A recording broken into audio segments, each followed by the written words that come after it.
alguns colegas, e nós também, não conseguimos, por exemplo, ter algumas informações do tipo.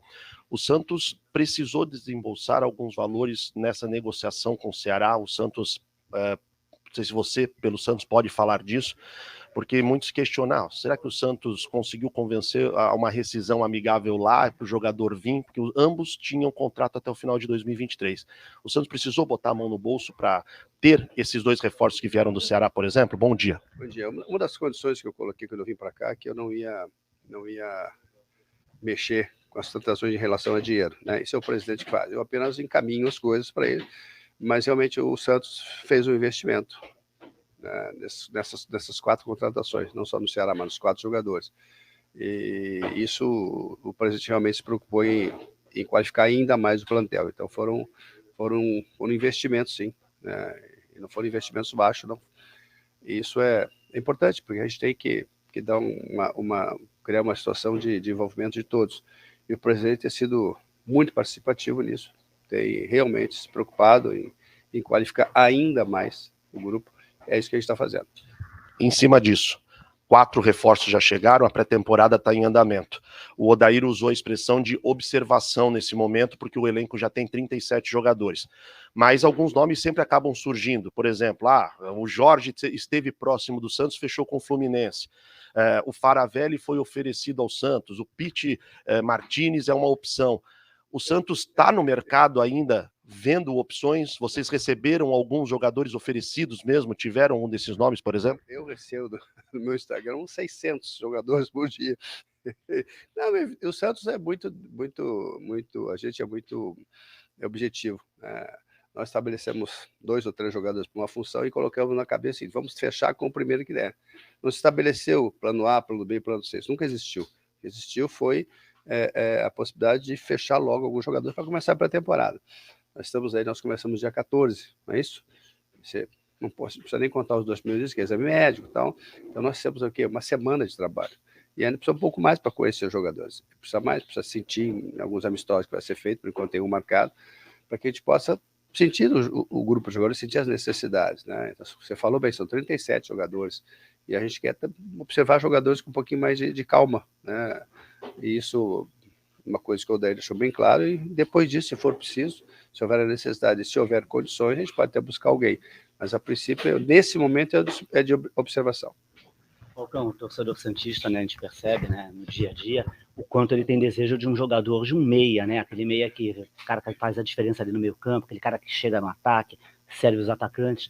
O Santos corre especificamente atrás de um jogador para essa função? Pois é, né, a gente tem que saber o que é meia, né? O que significa o meia? O que faria esse meia, né, para que a gente possa responder um pouco mais, com mais consistência a pergunta, né? Se fala de meia, jogador criativo, você pode ter um criativo na lateral, né? Posso dar 2 exemplos de jogadores que foram extraordinários no Brasil durante o período que estiveram em condições de jogar, Daniel Alves e Marcelo. Você com 2 jogadores assim, ou um ou outro, foi o que aconteceu sempre no Real Madrid, e o Daniel também lá no Barcelona, jogadores que organizavam o jogo sem ser o meia de ligação. A gente pega aí alguns times do mundo, Liverpool foi o melhor time do mundo uns 2, 3 anos atrás, e não tem meia de ligação. Então, isso é um pouquinho utópico, isso é um pouquinho. Esses são alguns vícios do futebol. Por exemplo, se o goleiro dá um chutão, aí isso é uma ilusão de 10 segundos que a bola volta de novo. Então, tem algumas coisas no futebol que a gente tem que tomar cuidado. A gente sabe como funciona, evidentemente, mas a gente tem que criar situações. Eu tenho visto falar em meia, mas, sabe, o Santos tem suas limitações, né? E o Santos buscou jogadores, que não foi um investimento barato, porque são jogadores qualificados, os 4 que chegaram, e a gente, com já o grupo que tinha aqui, nós vamos conseguir fazer, sem nenhuma dúvida, um time competitivo, um time que vai brigar. Evidentemente, nós estamos começando o trabalho agora, outros times do Paulista estão prontos há mais tempo, então isso também tem que ser levado em conta. E, às vezes, tem que ter um pouquinho de paciência, né? Porque, mesmo que a gente sabe que o Santos enfrentou algumas dificuldades nos últimos anos, o torcedor está assim, mas, enfim, tudo isso tem um tempo, né? As coisas não acontecem de uma hora para outra. Então, o Santos buscou alguns jogadores, né? Mas sempre fica difícil, porque o jogador não vem, não quer, outro quer ficar mais tempo na Europa, outro se coloca na situação de investimento muito competente. Certamente, nós temos uma comissão técnica muito competente, como eu estou no futebol há alguns anos, e a gente tem noção do que a gente precisa, né? E eu acho que é por enquanto que nós precisamos, a gente buscou. Não significa que estaremos fechados, claro que não. E muitos jogadores que se falam, nós fomos atrás, conversamos, né? Mas só que esbarra em limitações, evidentemente, financeiras. Esses que nós trouxemos também foram jogadores, foram investimentos. Esses 4 foram investimento que o presidente fez. O presidente está imbuído disso e a gente vai ficar sempre de olho no mercado, mas primeiro sabendo o que nós precisamos, olhando bem aqui o que nós temos aqui no nosso grupo e também alguns jogadores da base. Você está falando da base? Deixa eu tentar um melhor enquadramento aqui, que o Falcão tá caminhando aqui. Deixa eu tentar aqui. A gente, para não perder o Falcão aqui de vista. Deixa eu ver o Falcão aqui, vamos lá. A Copinha é um momento importante, é uma competição, né? Embora a gente já conheça os jogadores que estão por aí, nós conhecemos bastante, eu conversei já com o Orlando há um tempo, foi ele que trabalhou com essa gurizada, tenho falado com o Ricardo, que é o coordenador das categorias de base. A gente tem que colher todas as informações. Agora tem que ter muito cuidado quando se fala em lançamento de base.